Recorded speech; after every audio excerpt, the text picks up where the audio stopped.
Namaskar and welcome to NatStrat Conversations. My name is Pankaj Saran and I welcome you to this episode of NatStrat Conversations. With us today we have a very special and honored guest. The question of how India is governed and who governs in India is critical to success of India's transformation. We are all aware of this famous steel frame that has guided India's destiny since 1947. Today we have with us what I could call and describe as the doyen of Indian bureaucracy. I want to welcome Shri B.K.Chaturvedi.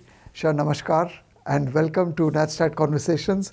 You have taken the trouble to come. Thank you very much. It's a great honor to have you with us. Thank you. Mr. Chaturvedi needs little introduction to those who are familiar with Indian civil service. He was Cabinet Secretary and occupied many other critical positions. I want to start immediately by asking you, what is your message, having been around in the civil service system for almost 6 decades, and of course I forgot to mention that you're now engaged in the Delhi Public School in the education sector. What was your message to the youth of India, those children who continue to aspire to join the civil services and who spend years and years trying to get the examination? Well, the civil service is one area I'm aware of which provides the widest choice of jobs.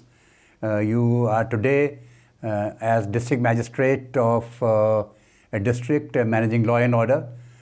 Tomorrow you are working on a development project of urban development.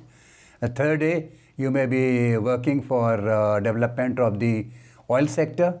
The fourth day, you may be looking after the weakest sections of the society, the tribals, maybe the development of women. And tomorrow, you may be looking after education. There is no other job I'm aware of where you get such a wide variety of choices for jobs. And you are able to see the entire gamut of administration of the nation in this job, and you are able to contribute to it your might in this manner. So I think that this is one area which is therefore very exciting from this perspective. But do you think we're getting the right people into the services today? I mean, do you see a change over the last 6 decades in the kind of people joining, the kind of children who are coming in? And, do you think they have the right skill sets? Well, the people who are coming in the services are extremely qualified.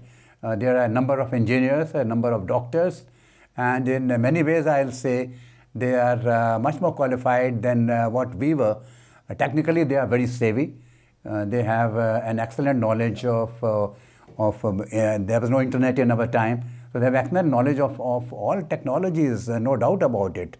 What is, however, gradually weakening is that question marks are being raised about the value systems which some of them may have or may not have.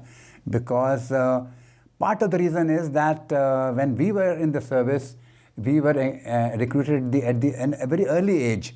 So there was a choice to mold the values. Many of them come when by that time some of them have got married. So they have already set up their life in a certain fashion.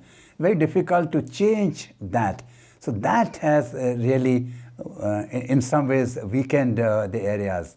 But technically otherwise they are very well qualified. So do you think, everyone agrees that we need reform of the civil service. I mean, you cannot have the same service you had 60 years ago. So on the question of civil service reform, do you think we are doing enough? Or do you think we are still behind the curve? Or that we need to be more radical in our reform or more gradualistic? I think that we need to be changing the pattern of our the recruitment.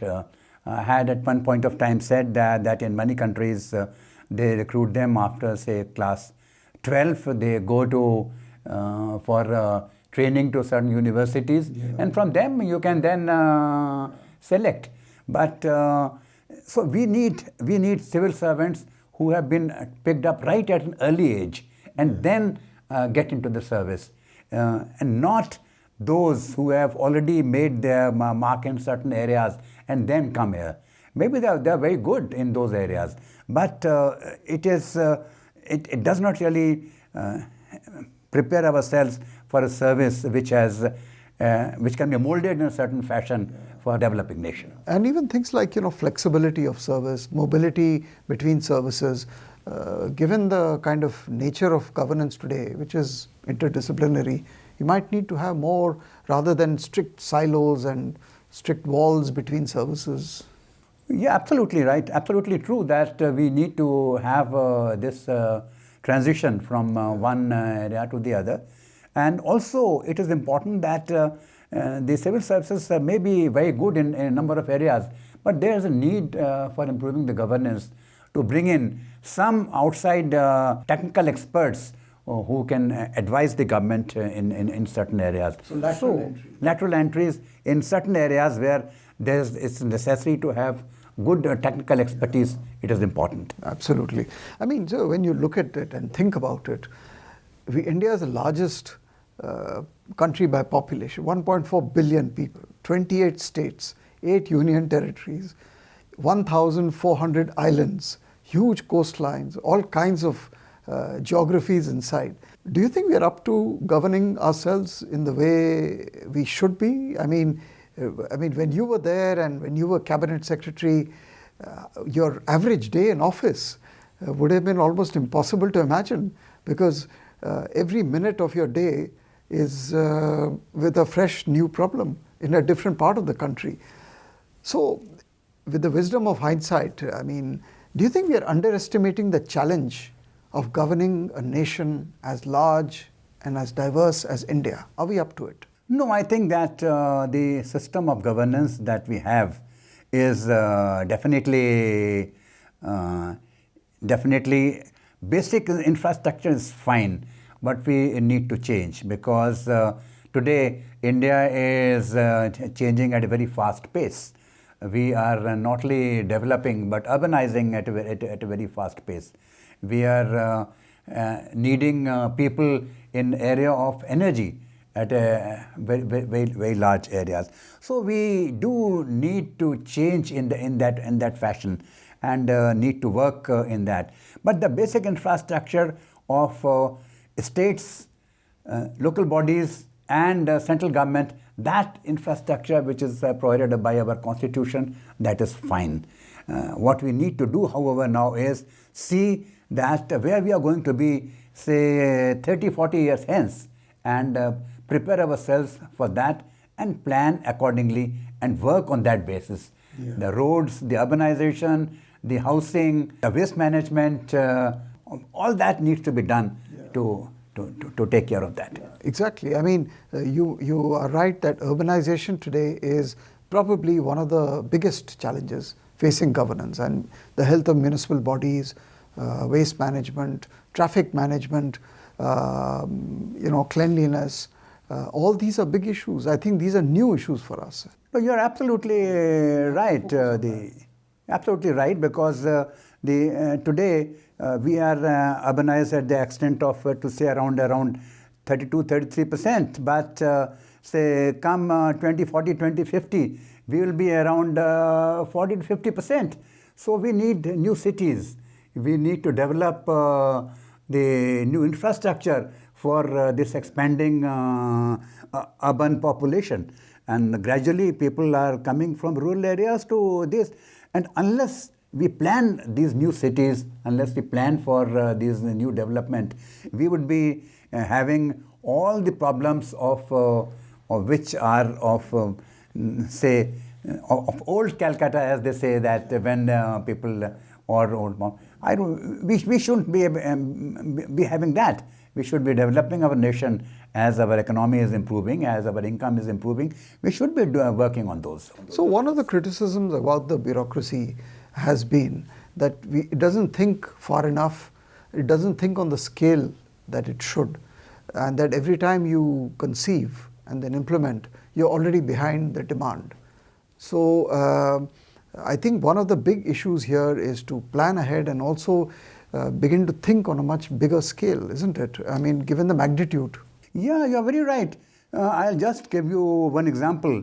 The Bangalore airport, when it was being made, it took some time for its approvals.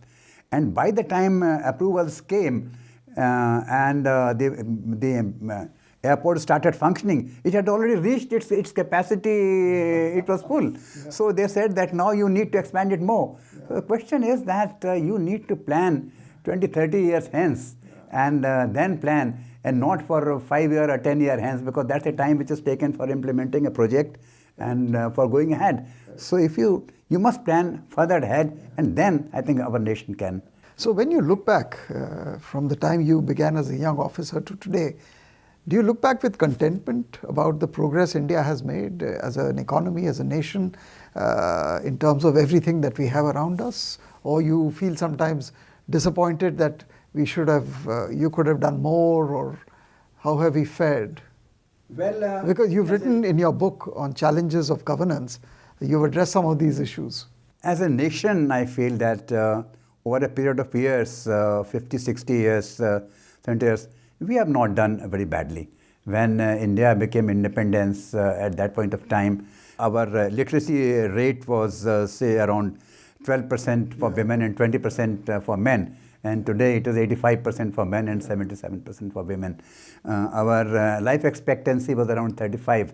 Today it is 70. And there were no villages, and I remember correctly, around 3,000-4,000 villages were electrified. Today almost all the villages have been electrified.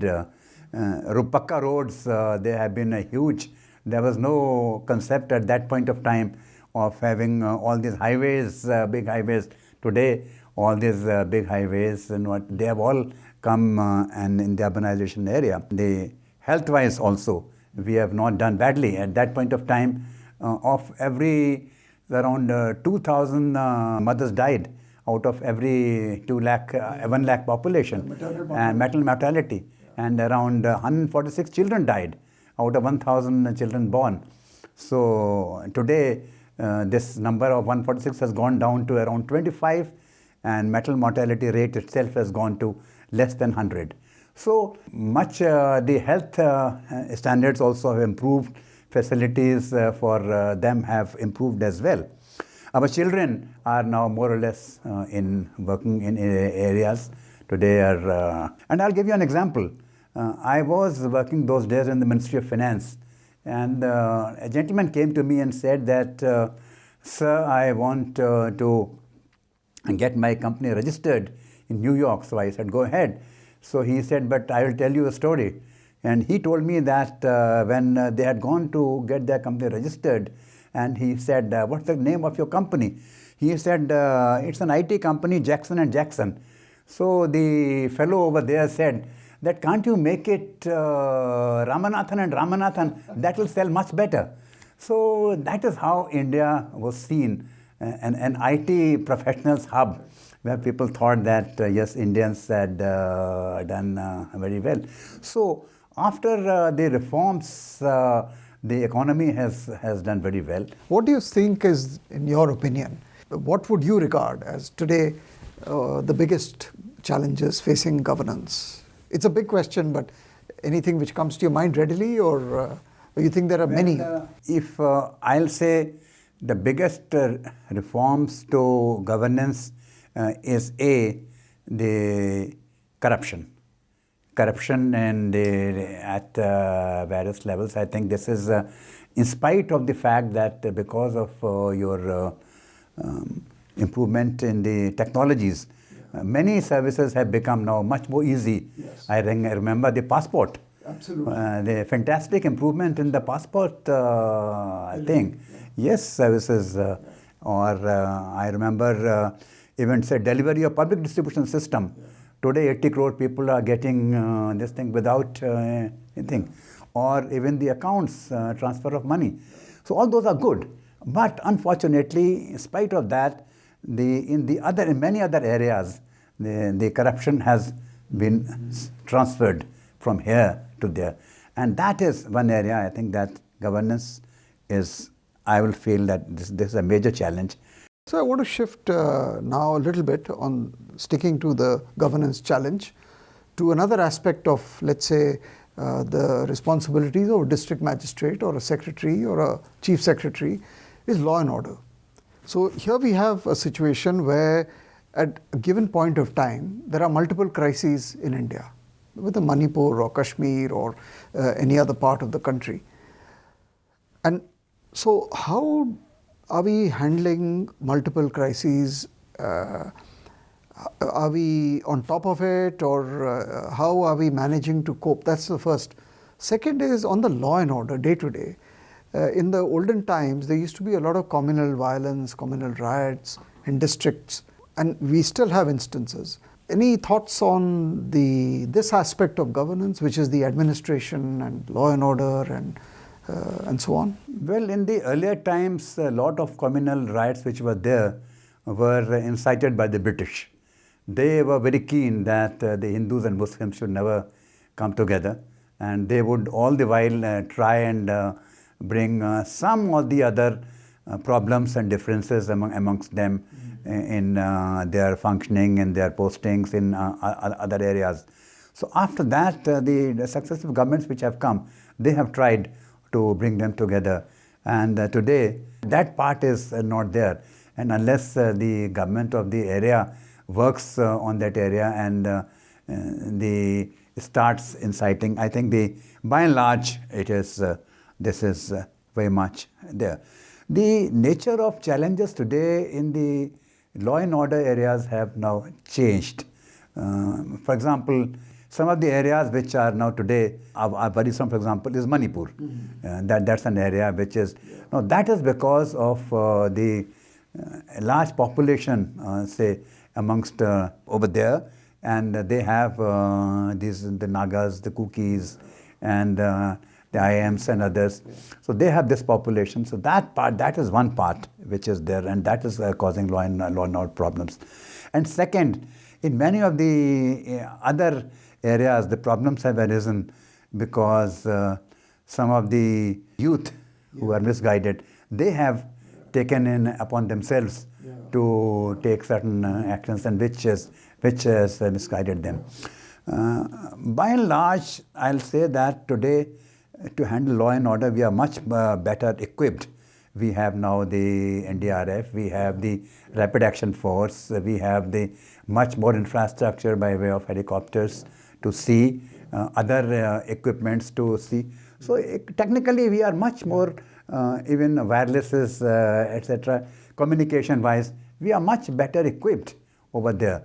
So if the communication, if the political masters and the civil servants, they work together and try to keep the political harmony, by and large, this will be okay, except areas which are, say, of this nature, which require a certain political solution, say, solution like Manipur or like Jammu Kashmir, where there is, it's not a law and order, it's a terrorism. Terrorism is a different problems altogether. But I mean, at the end of the day, it also depends on the quality of the state leadership, right? It can't be done from Delhi. Everything cannot be done.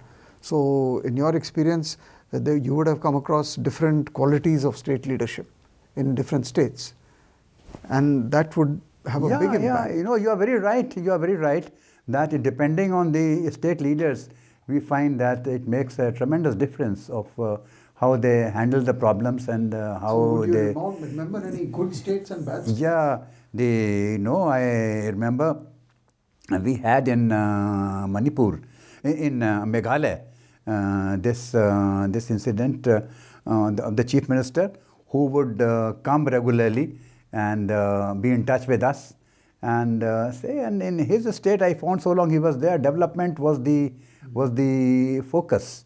And similarly in Sikkim I found the development was the focus in that area. And at one point of time, even Chhattisgarh, we had the chief minister who was very good in the BJP regime, and he was also considered very good, particularly in the development of your public distribution system.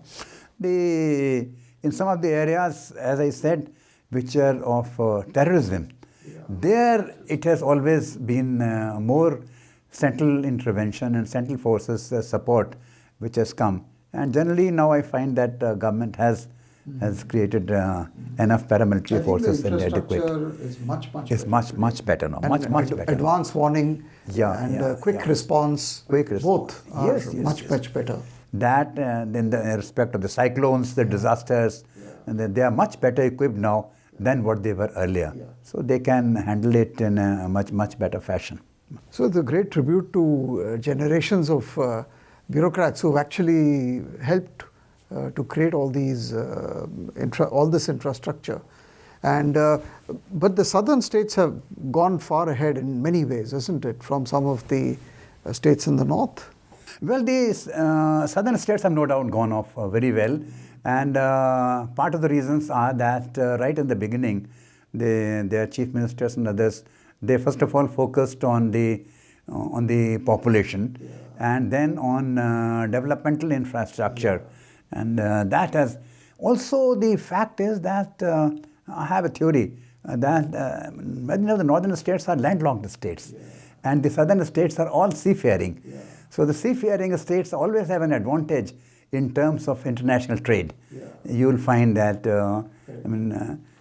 Maharashtra, Gujarat, all these areas, even Goa, with this Andhra, Kerala, Tamil Nadu, all these international trade, brings about new technologies, new people who bring in new ideas, people who bring in, and then incomes, because you get for your products.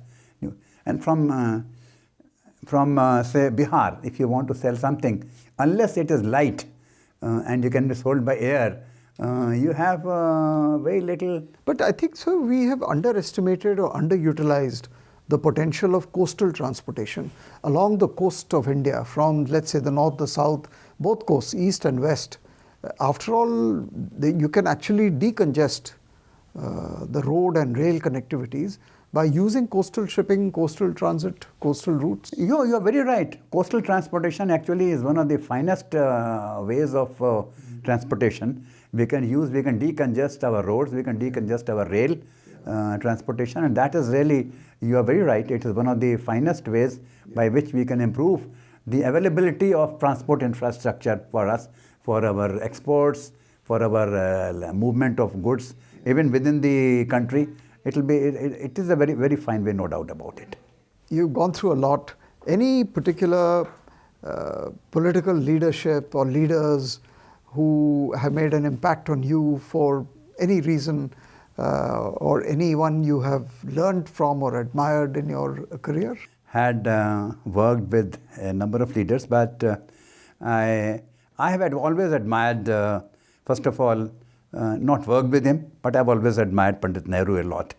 And that is because when India became independent, neighboring countries were all falling apart. But he laid the foundation of democracy in India. He used to sit in the parliament, would listen to the criticisms of this thing. So in a democratic fashion, he did, many of his policies did not turn out well, no doubt later. It is, in hindsight, it's been seen that did not turn out well. But I admire him for that. And I admired Vajpayee ji, because I found that in a very quiet manner, he ran a government which was, and there I remember, because he was the one who carried out the tests, and later with the Americans, with the Americans, then he was able to, in his last areas, I remember, I think Mr. Brajesh Mishra was working on this relationship with yes, that's right. So he worked out a good relationship, and that was done. And I, of course, I admire Manmohan Singh. I worked with him, Dr. Manmohan Singh, and he was one of the finest prime ministers I have ever known. One of the finest, really. Very upright, very simple, very humble, very honest. You would go to him with the complex subjects, and he would say, Chaturvedi, I don't understand this. Can you please explain to me? I'm not able to understand it. So, he has learned so much. He had done as the Minister of Finance, must have seen umpteen subjects. And yet, he would be very humble and say that, can you please explain it to me? So, No, amazing. Amazing. Humility, amazing humility. So now we are looking ahead. I mean, the government is planning, has created a pathway to 2047 to Viksit Bharat. How do you look at that? I mean, what's your assessment? I think that government has planned it. This 2047 is a fine idea that we'll be completing 100 years by that point of time. We had at one point of time calculated on the energy sector, and we were hopeful that by that point of time we will be having most of our energy from the clean sources, and we will be able to meet our targets. Lot of it from the clean sources. We would become an economy by that time of a slightly developed economy, or bordering on middle plus developed economy, bordering on that. And I had done a study in my book on corruption and economic growth.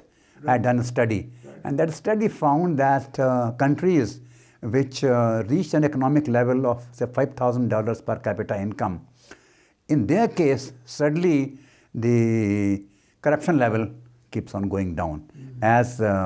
And the reason is that by that point of time, there are a number of institutions which have developed. The institutions of governance become very strong. Correct. And so, in fact, institutions are what is holding India together and allowing democracy to succeed. Yeah, that's right. All transfer of power has been peaceful in the last 75 years. Yeah. Institutions are sustaining and holding the country together. Absolutely. You are absolutely right. I mean, I see around me and I find that country which has done India in 1946, and in the earlier years, the British and the others, they had a vote based on either property rights or on not for women. India was the first country became independent and had adult franchise, universal adult franchise. Correct. It was a great thing. We didn't have a huge number of literacy, and yet we did that. I thought it was a great move because then many of the other countries have done that. So we have, and our elections have been regular, and I mean, here, there, one can argue, of course, on questions, but by and large, they have been very well done, and they have been great. They have been highly respected all over the world. And transfer of power has been completely peaceful. And transfer of power has been completely peaceful from one to the other. I remember even a developed country like America. Yeah. I saw that last time. Last time, They had faced these problems. Yes, problems.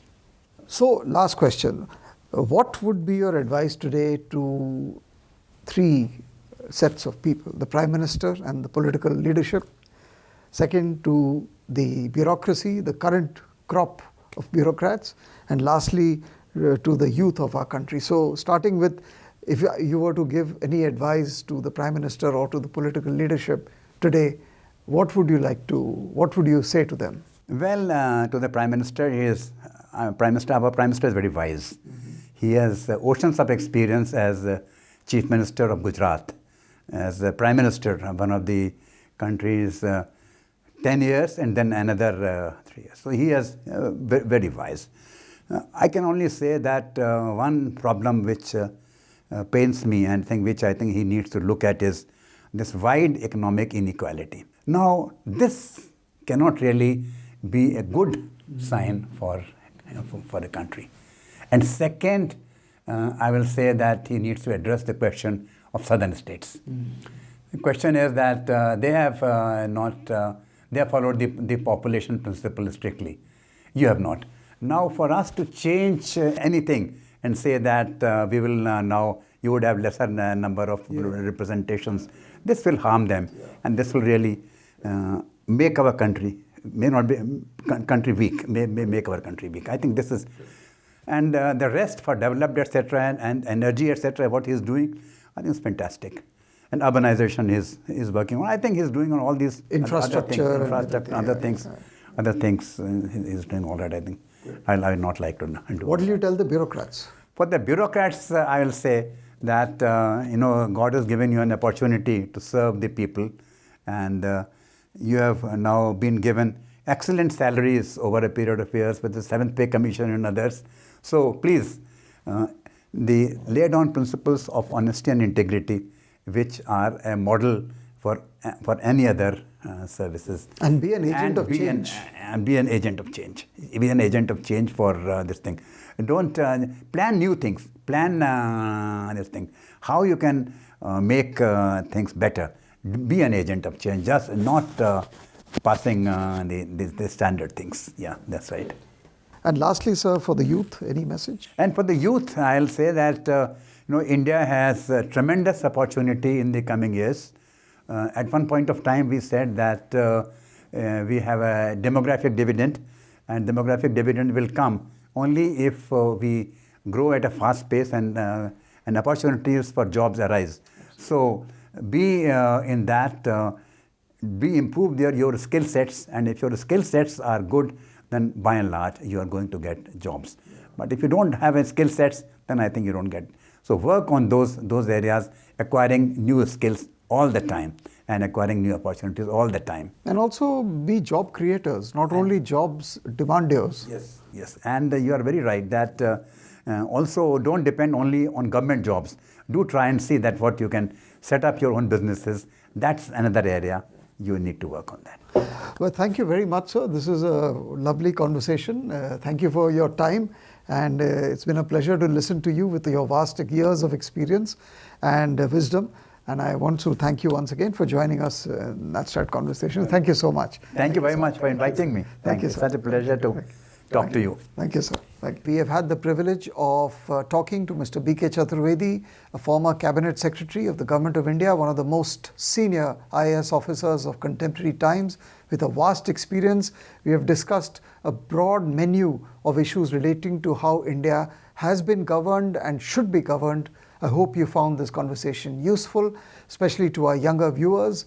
We will be back with more episodes in the future. Stay tuned, and thank you very much for joining us today. Namaskar.